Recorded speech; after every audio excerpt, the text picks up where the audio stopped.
Welcome in. Our financial system, well, it has guardians. And today, we're taking a close look at two of the most important ones, the OCC and FinCEN. We're going to dive into the absolutely critical partnership they've built to hunt down illegal money. So first things first, we've got to understand the challenge they're facing. I mean, we're talking about a battlefield that has no borders, where the enemy is invisible and can move in an instant.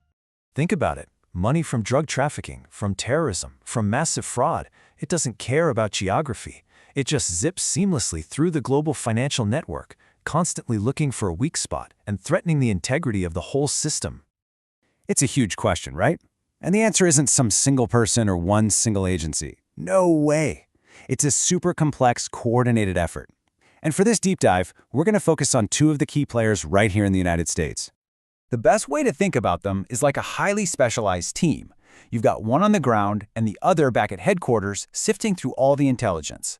They have totally different jobs, but they are completely interconnected. So let's meet the team. Okay, so this is where that buddy cop dynamic really shines. On one side, you've got the OCC, the enforcer. These are the agents in the field, literally going into national banks and trust companies to run exams and make sure their anti-money laundering programs actually work. And on the other side, that's FinCEN, the hub.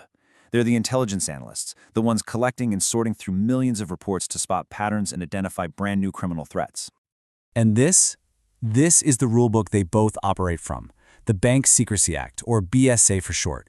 You can think of it as the bedrock law that says, hey banks, you have a duty to help us fight financial crime. It's the whole reason this system of reporting and oversight even exists. So what the BSA requires is really the crucial point here. Banks have to build these strong anti-money laundering, or AML programs. They have to actually know who their customers are. And maybe most importantly, they have to file something called a suspicious activity report, or a SAR, anytime they see a transaction that just doesn't sit right. And whose job is it to make sure the banks are doing all of this and doing it right? Yep, that's the OCC. All right, so we know who the players are. Now, let's get into how they actually work together. And this isn't some casual relationship. It's a very structured, constant collaboration. Their teamwork is like a continuous cycle. It all starts with the banks filing those SARs, which goes straight to FinCEN. The OCC then comes in and reviews the quality of those filings during their bank exams. Then FinCEN shares back intelligence on new criminal tricks and red flags they're seeing. And all of that often leads to joint advisories that go out to the entire industry. It's this constant feedback loop that just makes the whole system stronger. You know, a simple way to think of it is like this. FinCEN sets the national strategy, the rules of the game for fighting money laundering. But they don't have examiners inside every single bank. That's where the OCC comes in. With its army of examiners, it's the muscle that makes sure those rules are being followed, day in and day out. I know, this all might sound a little bureaucratic, but the impact is incredibly real. This isn't just about shuffling paperwork, it's about taking raw data from the financial system and turning it into real-world action that actually stops criminals. I absolutely love this quote because it just gets right to the heart of it. Every single one of those suspicious activity reports filed by a bank teller or a compliance officer is a piece of a puzzle.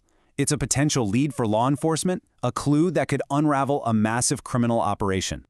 And just look at what this intelligence helps uncover. We are talking about some of the most destructive crimes you can imagine. The money trails from these SARs have helped law enforcement track down and dismantle human trafficking rings, shut down incredibly complex crypto laundering schemes, and follow the money behind these deadly fentanyl operations. I mean, this is the real-world impact. So you see how it works? That one SAR, which gets checked for quality by the OCC and analyzed for patterns by FinCEN, becomes this vital piece of intelligence. It feeds into FBI investigations, it helps policymakers understand new threats, and ultimately, it makes our entire financial system safer and tougher for criminals to abuse. So as we start to wrap this up, what's the big takeaway here? What's the main thing to remember about this partnership between these two powerful agencies? It's this. Neither one of them could do it alone. The OCC's on-the-ground enforcement and FinCEN's bird's-eye view of all the data, they're woven together. They form this single, critical thread that helps hold the integrity of our financial system together against anyone who would try to tear it apart.